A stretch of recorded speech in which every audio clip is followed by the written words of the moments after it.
इस वीडियो में हम पढ़ रहे हैं क्लास 8 के पॉलिटी के चैप्टर नंबर 1 को, जिसका नाम है द इंडियन कॉन्स्टिट्यूशन। और इस चैप्टर में हम पढ़ने वाले हैं इंडियन कॉन्स्टिट्यूशन के बारे में। और यह है वीडियो नंबर फर्स्ट इस चैप्टर का। तो देखिए, इस चैप्टर के शुरुआत में आपके सामने यहाँ पर इंट्रोडक्शन दिया गया है इस चैप्टर का, जिसमें आपको ये समझाने की कोशिश की गई है कि आखिर हमारे देश में कॉन्स्टिट्यूशन की ज़रूरत क्यों है, संविधान की ज़रूरत क्यों है। किसी भी समाज को चलाने के लिए या फिर किसी भी देश को चलाने के लिए या फिर किसी भी और जगहों पर हमें नियम कानून की क्यों ज़रूरत होती है, इस चीज़ को यहाँ पर समझाने की कोशिश की गई है। तो आइए हम इस इंट्रोडक्शन को देखते हैं और इसके ज़रिए इस चीज़ को समझने की कोशिश करते हैं। तो देखिए, यहाँ पर सबसे पहले बात की गई है फुटबॉल की, जो कि एक खेल है जो कि आपने भी खेला है, मैंने भी खेला है, और अगर आपने नहीं खेला तो इसको देखा होगा, सुना होगा। और जैसा कि इस खेल का नाम है, इस खेल में हम जो हैं वो जो खिलाड़ी होता है वो अपने पैरों से फुटबॉल को टच करता है और उसको मारता है, उसके ज़रिए खेलता है। और रूल्स के अनुसार अगर जो बॉल है वो किसी भी प्लेयर के हाथों को टच करती है तो इसको फॉल माना जाता है, गोलकीपर को छोड़कर, तो इसको फॉल माना जाता है। लेकिन अगर आप बात कर लें कि अगर कोई खिलाड़ी है वो या फिर सभी खिलाड़ी बॉल्स को पकड़ना शुरू कर दें या फिर बॉल्स को हाथों के जरिए पास करना शुरू कर दें, तो क्या उसे हम फुटबॉल कहेंगे? नहीं, उसे हम फुटबॉल नहीं करेंगे। उस समय हम कहेंगे कि वो फुटबॉल नहीं खेल रहे हैं, जो प्लेयर्स हैं, जो खिलाड़ी हैं, वो फुटबॉल नहीं खेल रहे हैं बल्कि कुछ और खेल रहे हैं। उसी तरीके से दूसरे भी आपको गेम्स है, जैसे कि हॉकी, क्रिकेट या फिर और भी दूसरे गेम्स, उनका भी अपना एक रूल्स एंड रेगुलेशन होता है, जिसके जरिए उस खेल को खेला जाता है। और ये सभी जो रूल्स एंड रेगुलेशन है, ये सभी खेलों को एक दूसरे से अलग करते हैं। और ये सभी जो रूल्स एंड रेगुलेशन है, इन सभी को फंडामेंटल टू द गेम कहा जाता है, यानी जो बेसिक है गेम का, वो कहा जाता है। फॉर एग्जांपल फुटबॉल में आप जो है बॉल को हमेशा पैर से ही टच करेंगे, फुट से ही टच करेंगे। क्रिकेट में हमेशा आपको बैट से हिट करना है या फिर आपको हाथ से गेंद को फेंकना है, इस तरीके के रूल्स हैं। उसी तरीके से सभी गेम के अपने अपने रूल्स हैं, जो कि उस गेम के फंडामेंटल हैं। और इसी तरीके से हमारा जो समाज है, हमारा जो देश है, उसके भी कुछ फंडामेंटल रूल्स होते हैं कि हर जैसे इंडिया का जो समाज है, वहाँ के लिए अलग रूल्स लागू होंगे, दूसरे देशों के लिए अलग रूल्स लागू होंगे। और ये जो समाज के रूल्स बनाए जाते हैं, आपको बेसिक रूल्स बनाए जाते हैं, कॉन्स्टिट्यूटिव रूल्स बनाए जाते हैं। तो ये जो रूल्स होते हैं, ये अलग अलग सोसाइटी के लिए अलग अलग होते हैं। और जो बड़ी सोसाइटीज़ होती हैं, जो कि एक दूसरे के साथ रह रही हैं, जहाँ पर बहुत बड़ी संख्या में लोग एक दूसरे के साथ रहते हैं, अलग अलग कम्युनिटीज़ के लोग एक साथ रहते हैं, तो वहाँ पर जो रूल्स बनाए जाते हैं, वो सभी लोगों को साथ में लेकर जो ऐसे रूल्स को बनाया जाता है जिसमें सभी लोगों की सहमति हो। और अगर हम आज देखें, तो आज के समय में जो हमारा देश है, हमारे जो कंट्रीज हैं, चाहे वो इंडिया हो या फिर कोई और कंट्री हो, वहाँ पर जो ये नियम कानून होते हैं, जो रूल्स होते हैं, जो कि समाज को चलाने के लिए बनाए जाते हैं, ये होते हैं रिटन फॉर्म में। और जो हमारा रिटन डॉक्यूमेंट होता है, जिसमें कि सारे रूल्स एंड रेगुलेशन लिखे होते हैं, या फिर जो हमारा बेसिक रूल्स एंड रेगुलेशन लिखे होते हैं किसी भी देश को चलाने के लिए, उसको हम कॉन्स्टिट्यूशन कहते हैं। यानी कॉन्स्टिट्यूशन एक तरीके का डॉक्यूमेंट है या फिर एक तरीके का कानून है, जिसको हम यूज़ करते हैं, जिसके ज़रिए हम अपने कंट्री को चलाते हैं, अपने देश को चलाते हैं। और इसके बाद यहाँ पर आगे बात की जा रही है कि हमने इंडियन कॉन्स्टिट्यूशन के बारे में क्लास 6 और क्लास 7 में पढ़ा है अपने social and political life text book में। और आपने कभी ये सोचा है कि आखिर हमें कॉन्स्टिट्यूशन की ज़रूरत क्यों होती है, आखिर कॉन्स्टिट्यूशन क्यों होना चाहिए? और आपने कभी ये सोचा है कि कॉन्स्टिट्यूशन को किस तरीके से लिखा गया, किन लोगों ने लिखा? तो इन चीज़ों के बारे में यहाँ पर इस चैप्टर में हम इस चैप्टर में बात करने वाले हैं। और इसके साथ ही जो हमारा कॉन्स्टिट्यूशन है, उसके की फीचर्स की भी बात करेंगे। और जो हमारे जो फीचर्स हैं, वो काफ़ी इंपॉर्टेंट है। कॉन्स्टिट्यूशन के जो फीचर्स है वो काफ़ी इंपॉर्टेंट है इंडिया में डेमोक्रेसी को स्थापित करने में और उसको चलाने में। तो आइए हम शुरुआत करते हैं। और सबसे पहले शुरुआत करते हैं कि why does a country need a constitution. आखिर किसी भी देश को कॉन्स्टिट्यूशन की क्यों ज़रूरत होती है, किसी भी देश में कॉन्स्टिट्यूशन क्यों होना चाहिए, चाहे वो इंडिया हो या फिर कोई और देश हो। तो देखिए, यहाँ पर इस चीज़ को हम समझ लेते हैं। देखिए, दुनिया में आज जितनी भी कंट्रीज़ हैं, लगभग के पास अपना कॉन्स्टिट्यूशन मौजूद है। और जितनी भी डेमोक्रेटिक कंट्रीज़ हैं, सभी के पास लगभग कॉन्स्टिट्यूशन है।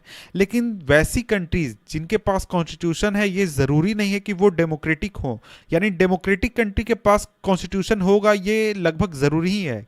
शायद ही कोई कंट्री होगी जिसके पास कॉन्स्टिट्यूशन ना हो, डेमोक्रेटिक कंट्री। लेकिन सभी कंट्रीज डेमोक्रेटिक होंगी ऐसा जरूरी नहीं है। जैसे कि चाइना, वो आपको उसके पास कॉन्स्टिट्यूशन है लेकिन वो डेमोक्रेटिक कंट्री नहीं है।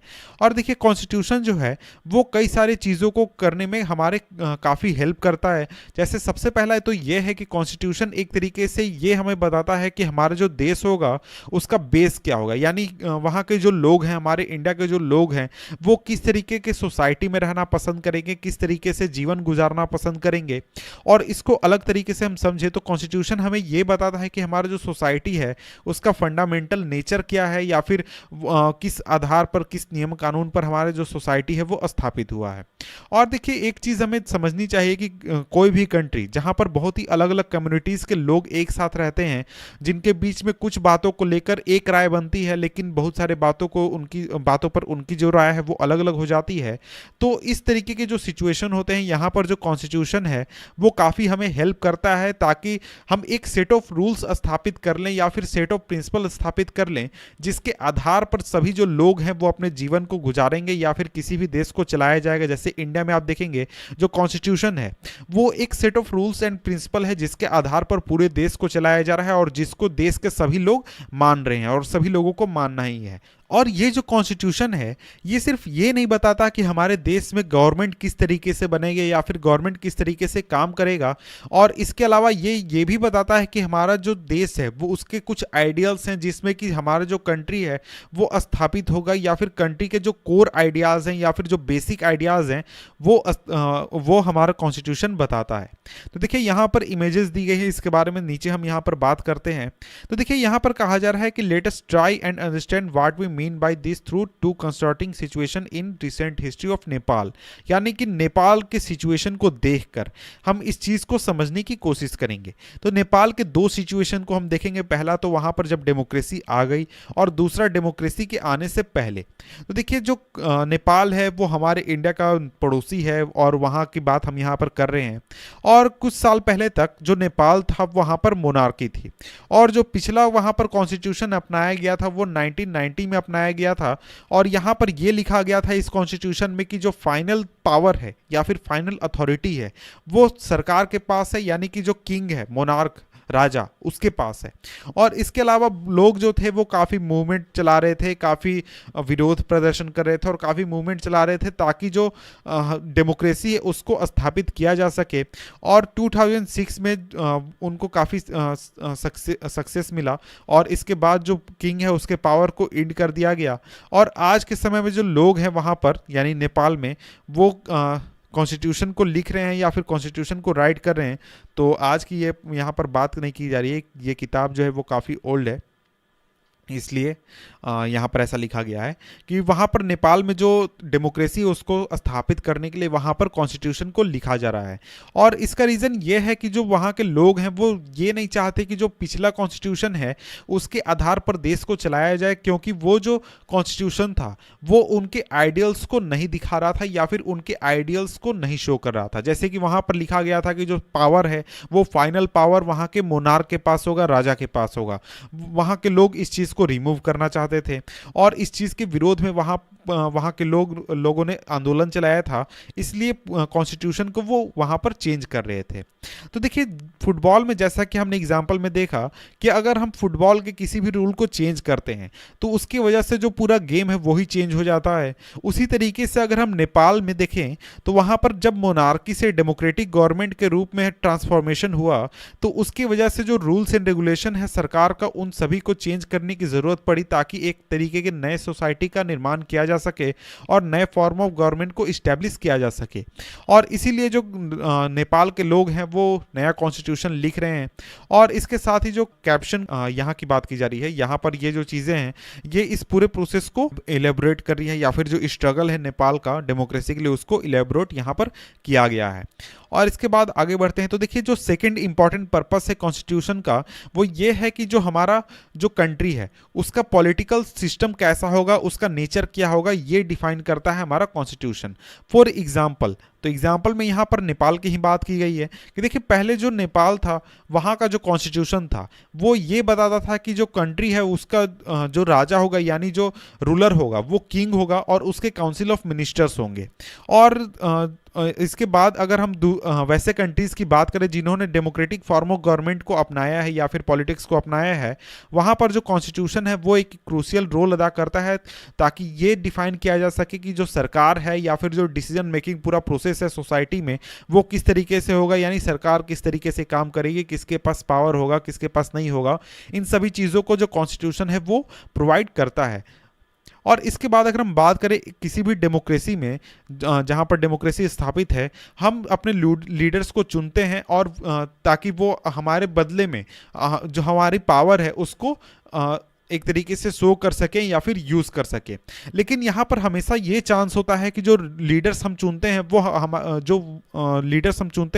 वो पावर्स को मिसयूज़ करें या फिर अपने अथॉरिटी को मिसयूज़ करें।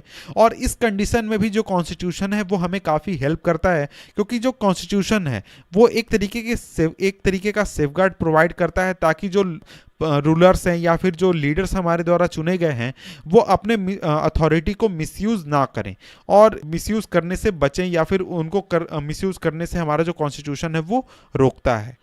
इस तरीके के अथॉरिटी के मिसयूज़ की वजह से हमें काफ़ी ज़्यादा इनजस्टिस झेलना पड़ सकता है या फिर देखना पड़ सकता है।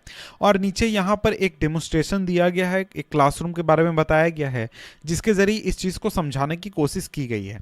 तो इसको आप खुद से पढ़ लें। तो यहाँ पर सिंपली मैं शॉर्ट में समझाऊँ तो यहाँ पर कहा एक लड़का है जो कि क्लास का मोनीटर है और एक क्लास का लड़का है। जो मोनीटर है वो काफ़ी बुली टाइप का है, वो दूसरों को परेशान करता रहता है और वो झूठ मूठ का मैम से एक लड़के की शिकायत कर देता है।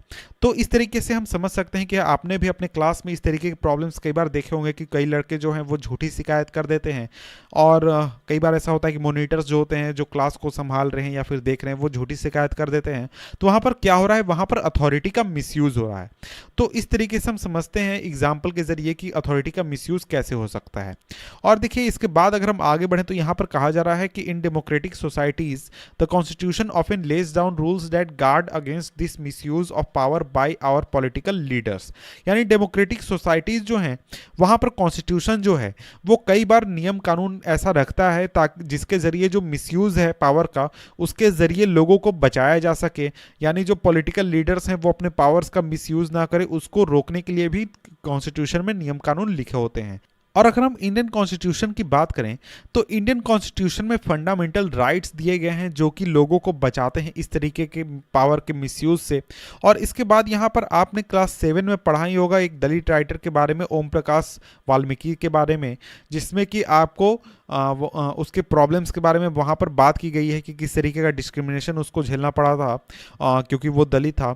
और इसके अलावा आपने देखा कि जो इंडियन कॉन्स्टिट्यूशन है वो किस तरीके से गारंटी करता है राइट टू इक्वालिटी सभी लोगों के लिए। यानी कि जितने भी लोग हैं, जितने भी सिटीजन्स हैं देश के, उनके बीच डिस्क्रिमिनेशन नहीं किया जा सकता है, चाहे वो रिलीजन के आधार पर हो, रेस के आधार पर हो, caste, gender, place of birth, इस तरीके की किसी भी चीज़ के आधार पर हम डिस्क्रिमिनेशन नहीं कर सकते हैं।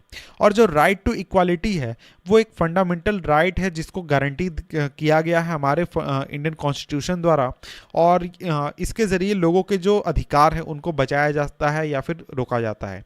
और इसके अलावा दूसरा जो इम्पोर्टेंट फंक्शन है कॉन्स्टिट्यूशन का वो ये है कि जो डेमोक्रेसी है उसमें जो डोमिनेंट ग्रुप है वो अपने पावर को यूज़ ना करे दूसरे या फिर लेस पावरफुल जो लोग हैं उनके खिलाफ या फिर जो लेस पावरफुल ग्रुप्स हैं उसके खिलाफ।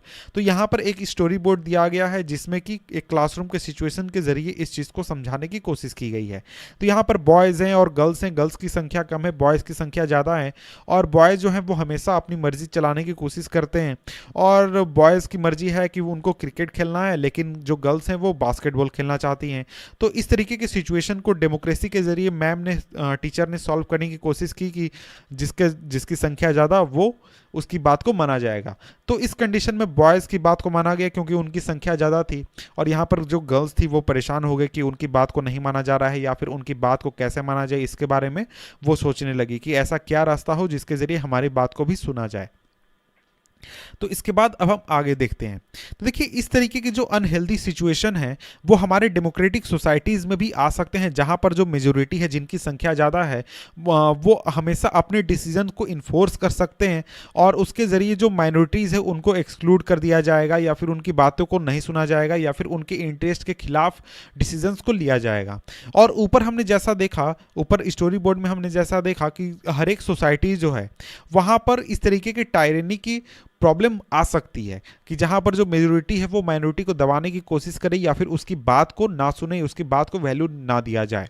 और जो कॉन्स्टिट्यूशन है वो यूजुअली इस तरीके के रूल्स को कंटेन करता है ताकि जो माइनॉरिटीज़ हैं उनको एक्सक्लूड ना किया जाए किसी भी चीज़ से जो कि मेजोरिटी को अवेलेबल है या फिर मेजोरिटी को जो सुविधा प्राप्त है या फिर जो फ़ायदा मिल रहा है या फिर सिंपली की बात माइनॉरिटी की बात को भी माना जाए।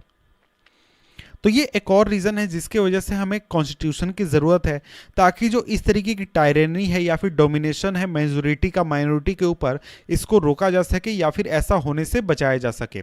और इस तरीके के डोमिनेशन में आपका इंटर कम्युनिटी यानी कम्युनिटी का दूसरे कम्युनिटी के ऊपर या फिर एक ही कम्युनिटी के मेंबर्स द्वारा उसी कम्युनिटी के दूसरे मेंबर्स के ऊपर या फिर इंट्रा कम्युनिटी डोमिनेशन, इस तरीके की जो डोमिनेशन है इसकी बात यहाँ पर इंक्लूड की गई है। और इसके अलावा जो तीसरा सिग्निफिकेंट रीज़न है जिसकी वजह से हमें कॉन्स्टिट्यूशन की ज़रूरत है ताकि हम खुद को अपने आप से बचा सकें, तो ये काफ़ी अलग बात है लेकिन इसको समझने की ज़रूरत है। देखिए कई बार ऐसा होता है कि हमको ऐसा लगता है या फिर हम फील करते हैं कि ये चीज़ जो है, ये इशू जो है ये बिल्कुल सही है या फिर ऐसा होना चाहिए, लेकिन अगर हम उसको ध्यान से देखें तो वो तुरंत आपको सही लगता है कि अभी ऐसा हो तो सही होगा, लेकिन अगर हम लॉन्ग टर्म देखें आज के 10 साल बाद, 20 साल बाद, तो वो हमारे इंटरेस्ट के खिलाफ जा सकता है या फिर हमारी जो सिचुएशन है उसको कमज़ोर कर सकता है या फिर ख़राब कर सकता है।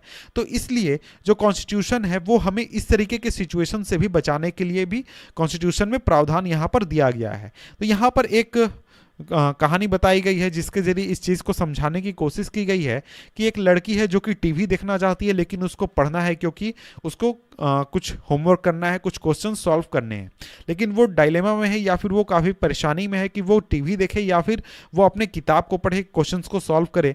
और इस चीज़ का सॉल्यूशन वो देखती है कि वो टीवी को बंद कर देती है, कोई टीवी उसके घर में नहीं देखता और वो चुपचाप बैठकर पढ़ने लगती है। तो इस तरीके के डायलेमा में हम कई बार आ सकते हैं कि क्या चीज़ सही है, क्या होना चाहिए या फिर क्या चीज़ नहीं होना चाहिए। और इसी तरीके से जो कॉन्स्टिट्यूशन है वो हमें हेल्प करता है ताकि हम अपने आप से खुद को बचा सके, यानी जो हमारे डिसीजन है जो कि हमारे खिलाफ जा सकते हैं या फिर हमारे बड़े हितों के खिलाफ जा सकते हैं, हमारे देश के खिलाफ जा सकते हैं, उस तरीके की सिचुएशन से हमें बचाए।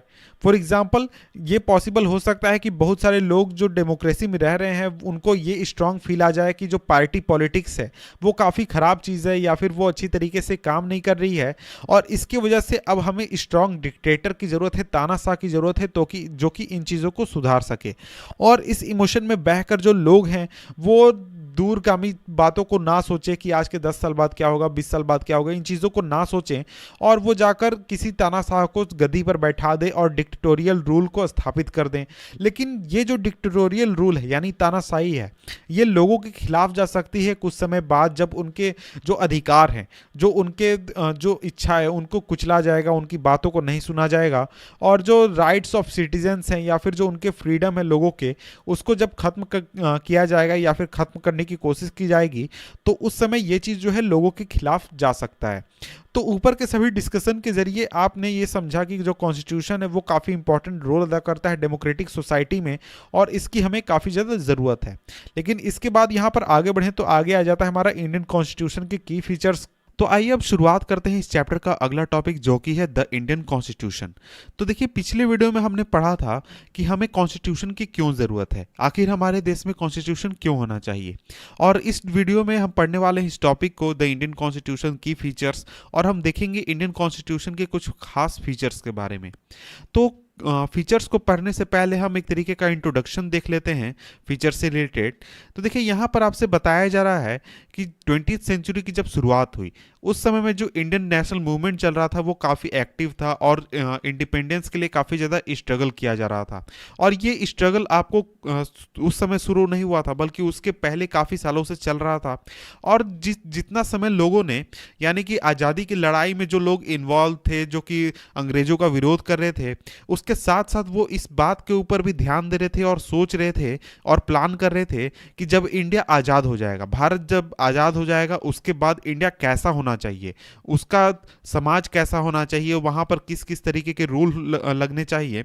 और ब्रिटिश के शासन काल के दौरान जो ब्रिटिशर्स द्वारा रूल बनाए जाते थे उसको एक तरीके से थोपा जाता था लोगों पर, लोगों को फोर्स किया जाता था फॉलो करने के लिए।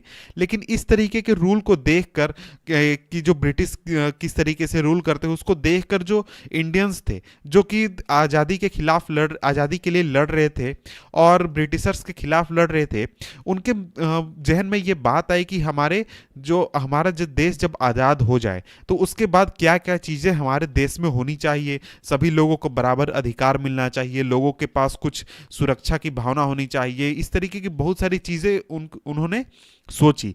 और इसके बाद जब कॉन्स्टिट्यूएंट असेंबली बनी भारत के लिए संविधान बनाने के लिए, जिसमें कि 300 लोगों ने हिस्सा लिया 1946 में, उन्होंने इन सभी चीज़ों के ऊपर डिस्कशन किया काफ़ी सालों तक और डिस्कशन करने के बाद भारत को एक संविधान दिया। और ये जो मेंबर्स थे कॉन्स्टिट्यूएंट असेंबली के, ये लगातार मिलते रहते थे और सभी टॉपिक्स के ऊपर डिस्कशन करते रहते थे कि किस चीज़ के ऊपर किस तरीके का कानून होना चाहिए, सभी लोगों को बराबर सम्मान मिलना चाहिए। और देखिए हमारा जो देश है उसमें बहुत सारे अलग अलग कम्युनिटीज़ रहते हैं जो कि अलग अलग भाषा बोलते हैं, अलग अलग रिलीजन है उनका, अलग अलग कल्चर है, तो उन सभी को बराबर सम्मान मिलना चाहिए और उनकी बातों को सुना जाना चाहिए। इस तरीके का कॉन्स्टिट्यूशन बनाया जाए। और जब कॉन्स्टिट्यूशन लिखा जा रहा था तो उस समय इंडिया में काफ़ी अजीब सी स्थिति थी, काफ़ी परेशानी वाली स्थिति थी। पार्टीशन हो रहा था इंडिया और पाकिस्तान का। बहुत सारे जो प्रिंसली स्टेट थे वो अभी तक डिसाइड ही नहीं कर पाए थे कि उनको पाकिस्तान के साथ जाना है कि इंडिया के साथ जाना है या फिर वो अलग रहना चाहते हैं। और इसके अलावा जो सोशियो इकोनॉमिक कंडीशन था इंडिया का वो भी उतना अच्छा नहीं था।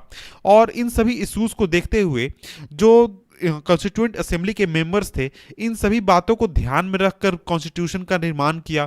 और इसके अलावा बहुत सारे अलग अलग चीज़ों का भी ध्यान रखा कि जो लोग हैं जो कि भारत में रहेंगे उनके अधिकार किसी तरीके से हनन ना हो या फिर उनको पॉवर्टी से बाहर कैसे निकाला जाए, जो समाज के निचले तबके हैं उनको ऊपर कैसे लाया जाए। इस तरीके के बहुत सारी चीज़ों को सोचकर उन्होंने कॉन्स्टिट्यूशन का निर्माण किया।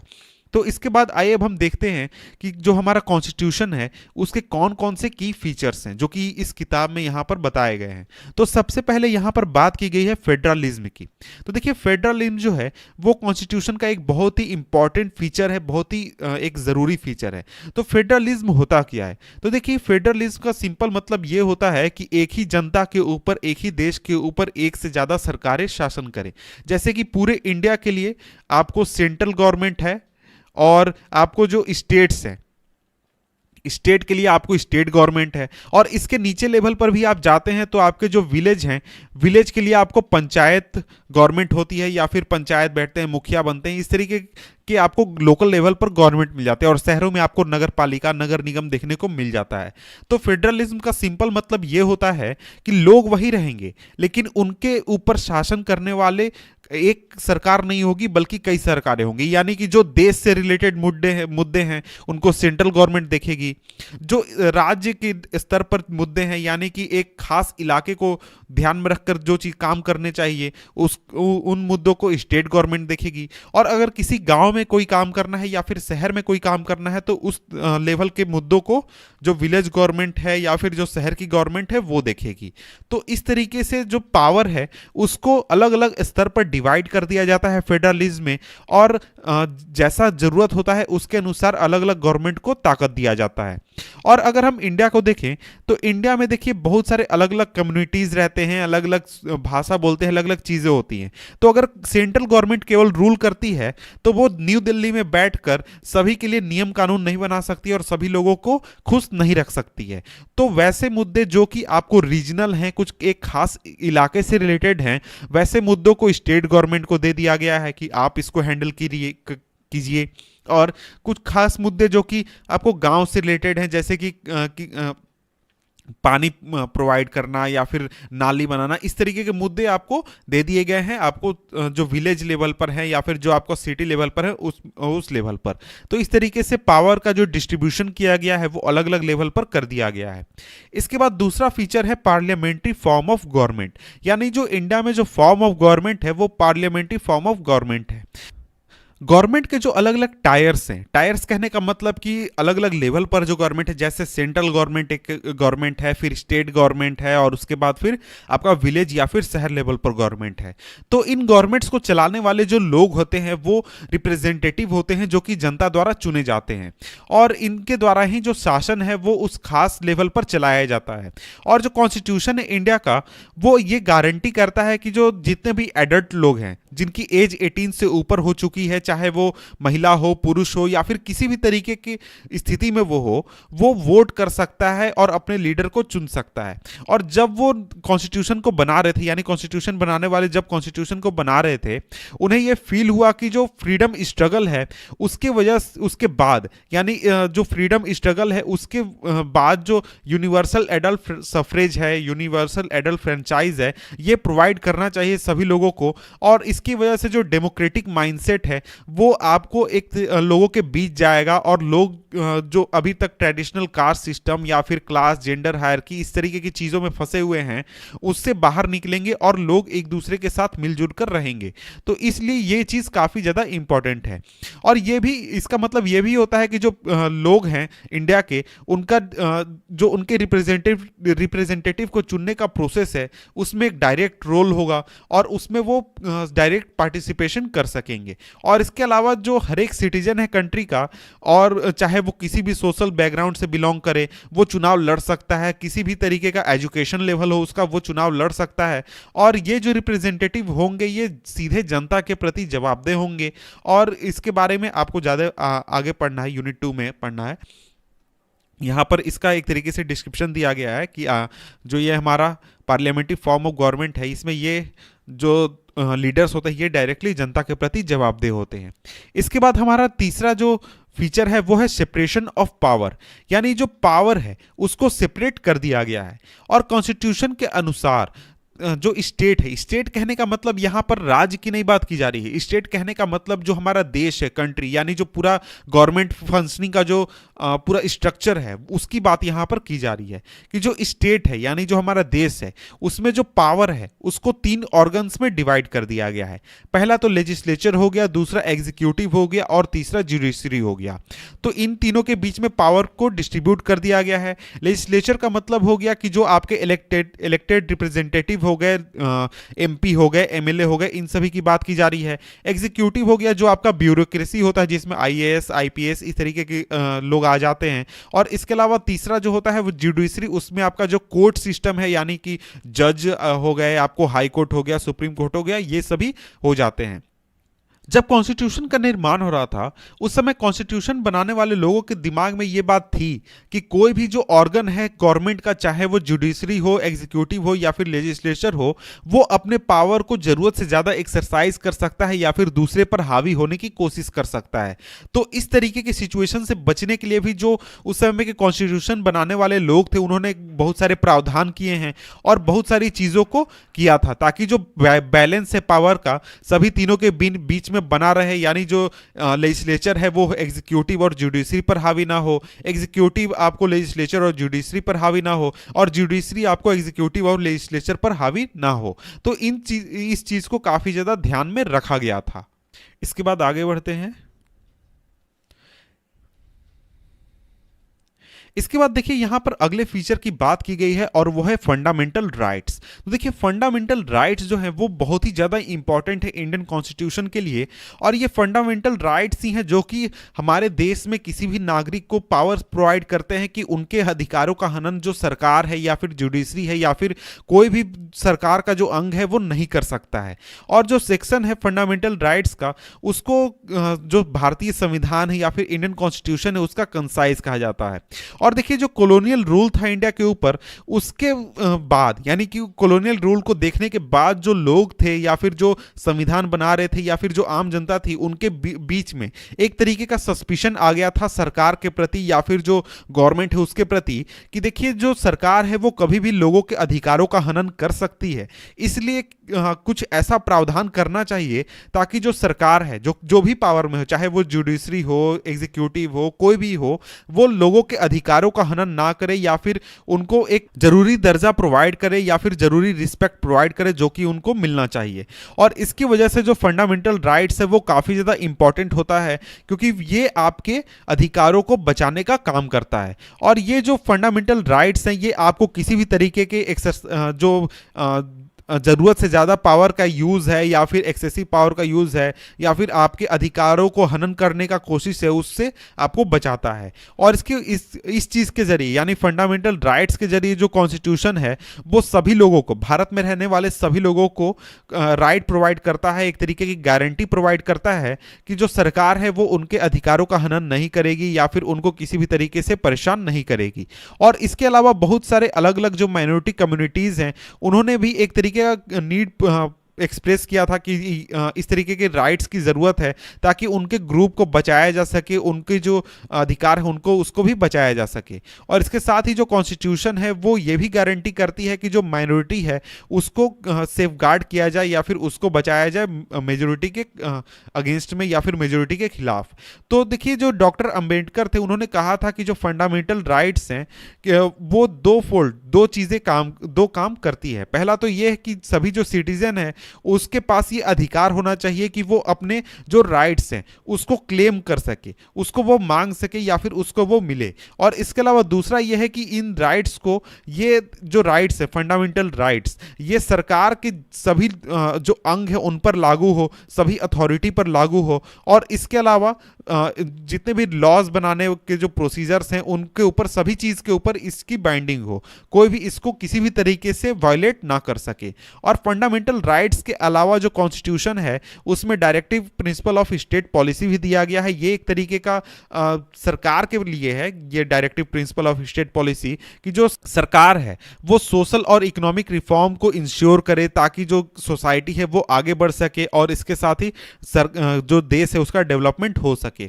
तो यहां पर देखिए फंडामेंटल राइट दिए गए हैं आपको इंडियन कॉन्स्टिट्यूशन में, जो कि इंक्लूड किए गए। पहला है राइट टू इक्वालिटी, दूसरा right to freedom, right against exploitation, right to freedom of religion, cultural and educational rights, right to constitutional remedies. तो ये सभी इसको आप याद कर सकते हैं। और यहाँ पर क्वेश्चन दिया गया है which fundamental rights will the following situation violate, तो इसको आप खुद से सॉल्व करें तो आपके लिए बेहतर होगा। इसके बाद लास्ट है हमारा वो है सेक्युलरिज्म। तो देखिए सेक्युलरिज्म का मतलब क्या होता है, तो यहाँ पर उसका भी डेफिनेशन दिया गया है।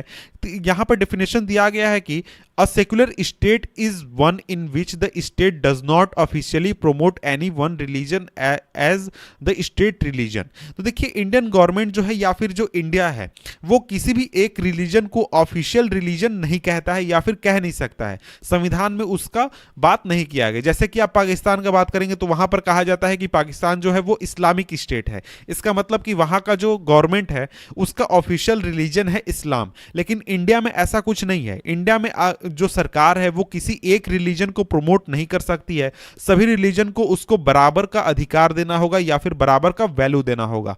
तो इन सभी चीज़ों को देखने के बाद आप समझ सकते हैं कि जो कॉन्स्टिट्यूशन है उसकी ज़रूरत क्यों है और उसके क्या क्या इंपॉर्टेंट फीचर्स हैं। तो यहाँ पर हमारा ये जो चैप्टर है ये खत्म होता है। इसके बाद यहाँ पर देखिए लास्ट में कुछ थोड़ा सा दिया गया है, ये इतना इंपॉर्टेंट नहीं है, इसको आप चाहे तो पढ़ सकते हैं। इसके बाद यहाँ पर एक्सरसाइज दिए गए हैं, तो इसको हम किसी और वीडियो में पढ़ेंगे। तब तक के लिए गुड बाय।